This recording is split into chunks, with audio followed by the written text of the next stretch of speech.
Gasly is being replaced, but just for FP1.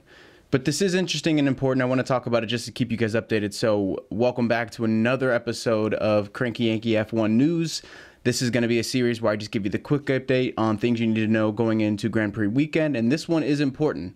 It's not going to have a major, there are no major implications on this week's Grand Prix, depending on what happens with the weather. But you have Naoki Yamamoto driving for Toro Rosso and FP1. He'll be taking Gasly's seat.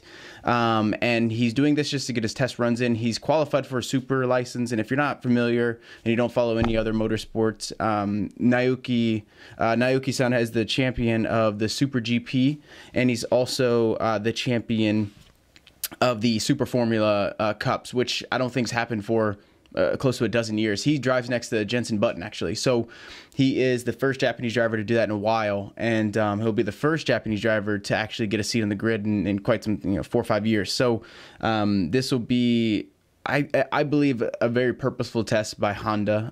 This has been rumored since 2018. Jenson Button has actually come out and said he deserves to be on the grid by hook or crook. And whether he really likes it or not, it's something that I think Jenson Button wanted to protect and kind of say, look, Naoki's a really good driver. And it makes sense looking at, I kind of followed some of his races before I even made this video, because it is important going into a Honda race at Suzuka to get a drive, even in FP1, it doesn't matter, to get a drive at your home race in a Honda car, no less. So they're itching to support a Honda driver. So I kind of wrote all about that in the blog. If you want to check it out, I'll put the link down below. But he has his super license.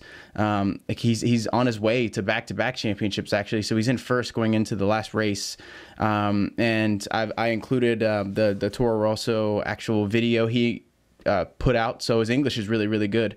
So the video's nice. He seems like a really humble driver, and it would be an interesting character. And I love to see new nations back on the grid, especially backed by their own engine supplier. So to see a Japanese driver actually supported by Honda would be great.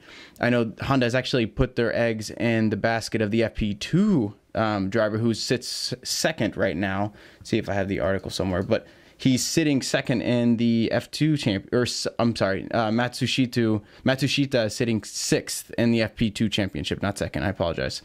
So he's still sitting sixth. So I know Honda's keeping an eye on him as well. So I wrote about that. But yeah, I just wanted to kind of bring that to your attention. And it kind of reminds me a lot of what happened at Spa with Latifi.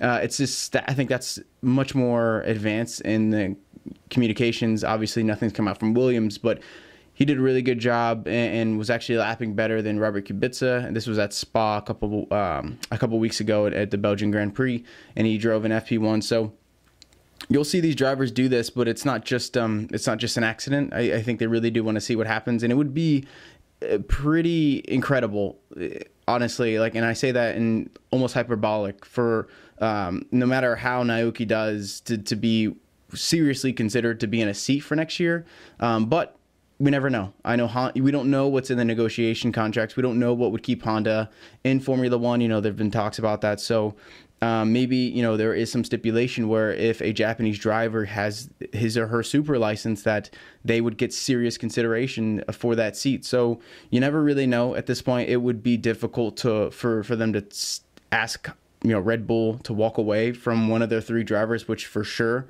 it sounds like Albon is in very good standing to keep that seat after his drive at the Russian Grand Prix. But with the other two, even still, it'd be very difficult with Daniel Kvyat scoring the way he did in Germany, and then even Pierre Gasly getting demoted. It doesn't really matter. He's still driving. He's still getting points. But we'll see what happens. It would just be, the point of this video is not to suggest any sort of conspiracy or any sort of major silly news, but it is to say there is a reason when Honda does stuff like this, and they want him to drive at Suzuka. He has his license, and by multiple parties, including Jenson Button, he's a talented driver. And not just Jenson Button, he is about to win the championship yet again. And we see drivers like Pierre Gasly,